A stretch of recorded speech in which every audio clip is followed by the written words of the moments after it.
Welcome to Michelle's Making. Hope you're ready for coffee, crafts, cookies, and cocktails. Let's get going. Welcome and welcome back to those of you who are returning. I really do appreciate that. I hope you like what you see.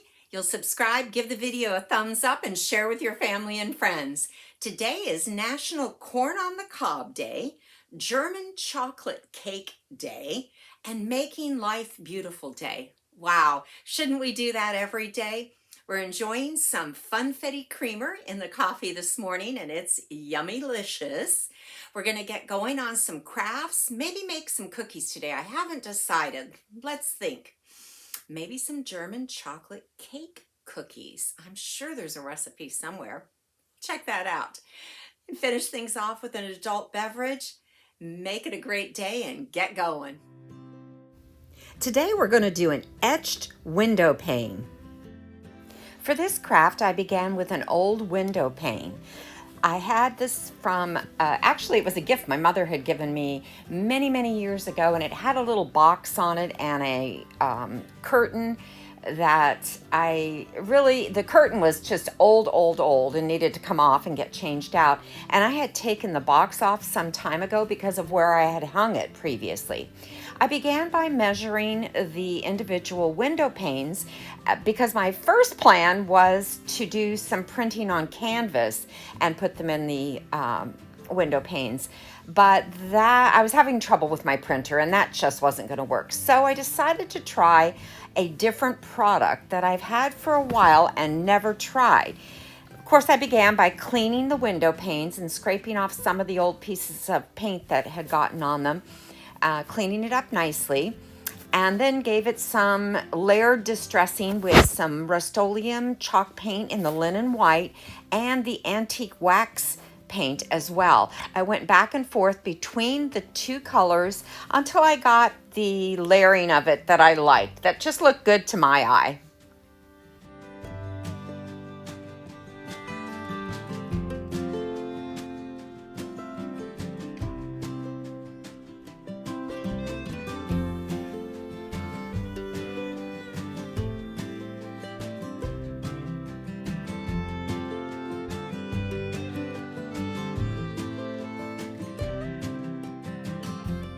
Of course, to speed up the drying process, I used my handy dandy heat gun. On Cricut Design Space, I created 6 different stencils that I was going to use for this process. Now, this glass etching process I have never tried before. I've watched it done by several other YouTubers. And I had the product, like I said, for a little while and wasn't quite sure what I was going to use it on, but I felt like this was the perfect project to use it.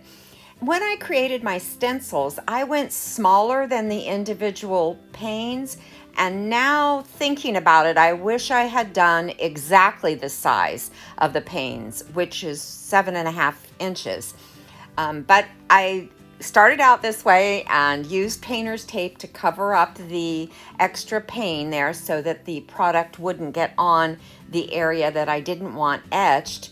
But like I said, I wish I'd gone the full size of the pane, so I may go back and add that product around the edge to completely edge the panel. The product that I used is Armor Etch. I did go to the product page online and also watch some other YouTubers use the product to kind of to see if I could avoid making some mistakes. And most everybody agreed that the product has to go on fairly thick and that the stencil you're using has to be very well sealed down to the glass. Otherwise, the product will leak underneath and it will be, the image won't be as sharp.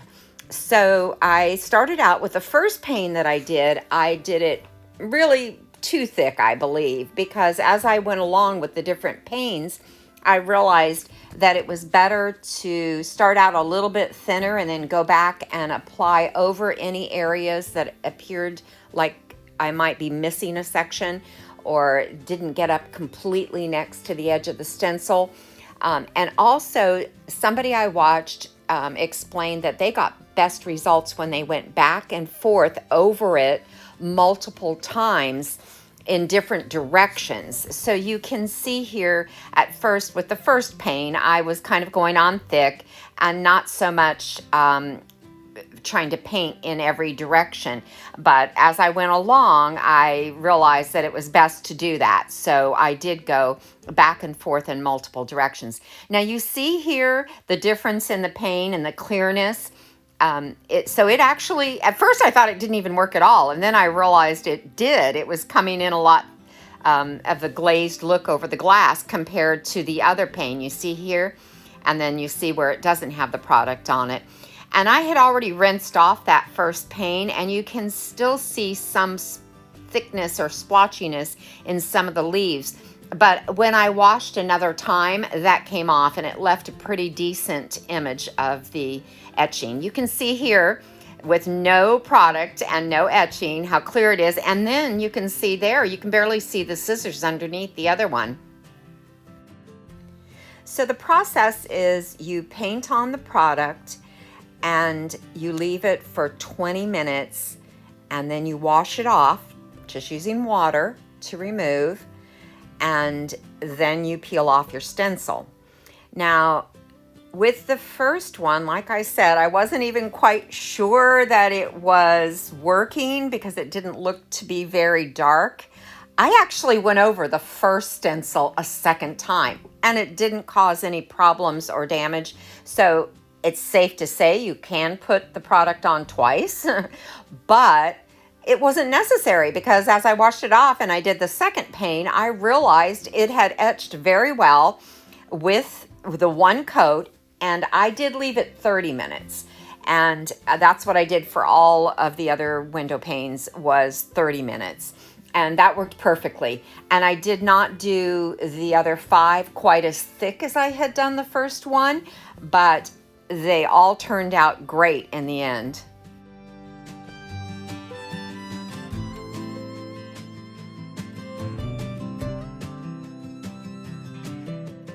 I have to say, I really do like this product and I will be using it again in the future. I had purchased it off of Amazon and it came with 2 small bottles, but it seems to go a long way. And you can scrape it back in, the excess, you can scrape it back in and put it back into the bottle, which I did do when I felt it was on a little too thick. Now here you can see taking off the painter's tape, very easy. And then as I started to take off the stencil itself, especially on this one because it was such small thin pieces of it, they broke off as I was peeling them off, but it was no problem. I just kept working at it and I was able to get it all removed. And I did use my little metal paint palette tool to lift up some of the pieces, and that was no problem at all. I didn't feel it impacted the design at all. I saw no scrapes in it or anything like that. So I was pretty excited. You can see it starting to reveal itself here and it looked great. What do you think of this process? Do you all like this? Is it something you think you might use? Let me know in the comments. I wasn't sure that you could see this very well in the filming, being as the background was white, but actually you can see it pretty decent. My walls are white, so when I was going to hang it, I thought, oh, this isn't going to show up very well. So I decided to put a piece of black felt behind each of the panes to help accentuate the design. And that's what I've done here. And I just hot glued the corners and along the edge of it so that it would stay in the window pane. And I only had 2 pieces of plain felt, and the other 4 panes were felt with a sticky background or back side to it, which is why you can see the brown paper on the back. I didn't take it off. I just glued it right on with it. So the fact that I'm hanging it on the wall like this, it looks okay. I'll have to say I don't mind the way it looks, but I have another idea that I think I'm going to do in next week's video and show you how I'm going to change that up. All right, let's make some German chocolate cake cookie bars. Well, I found a recipe.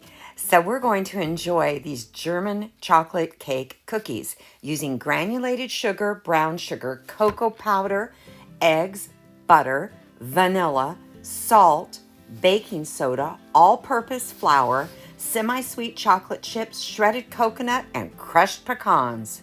You begin by creaming the butter and adding your sugars. I added the brown sugar first and then the granulated sugar. Continue to cream well. Make sure that you scrape the bowl frequently. Add your vanilla next. I scraped down the beater and the sides of the bowl again, and then added the eggs.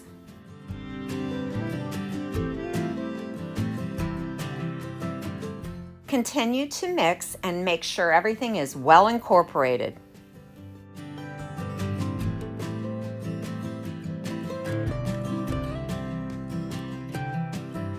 You'll mix all your dry ingredients together, including the cocoa powder, and just mix it up with a fork and then add it a little at a time, mixing well in between. And the reason, as you can see here, the little at a time is to prevent all that dust from coming up and out of the bowl and making a complete mess, which I tend to do anyway.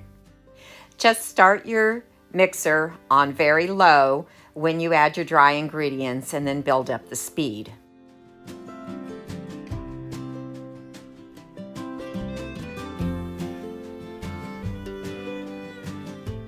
Once all the dry ingredients are well incorporated, scrape the beater and remove the bowl from the stand because we're going to add our chocolate chips, coconut, and pecans by hand.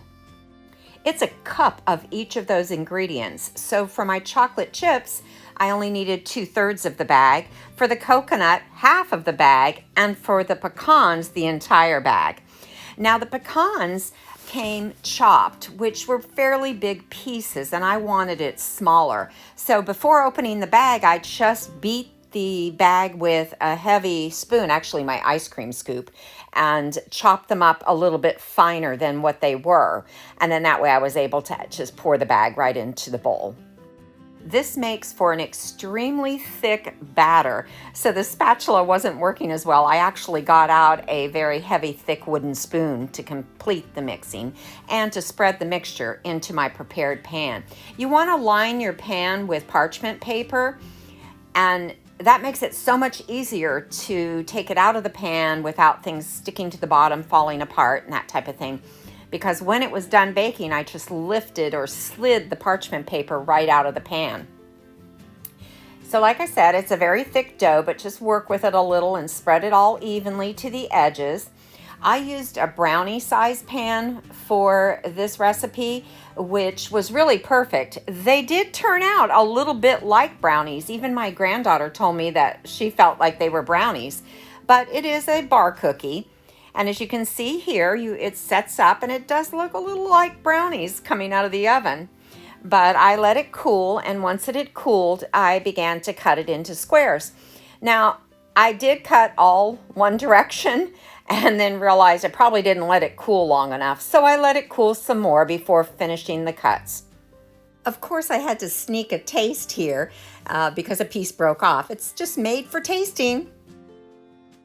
The link to the site where I found this recipe will be in the description box. And there you have some yummy German chocolate cake cookie bars. Well, now it's time for an adult beverage. How about a strawberry rum cooler?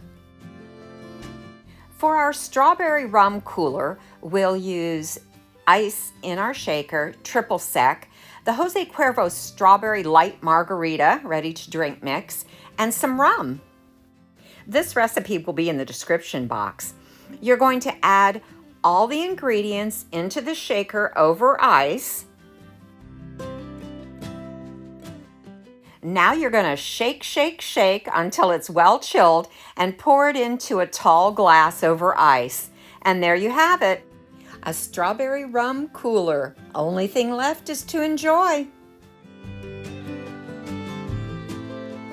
Well, folks, that's it for another week. Thank you so much for joining me. I really do appreciate it. I hope you like what you see. Leave me a comment.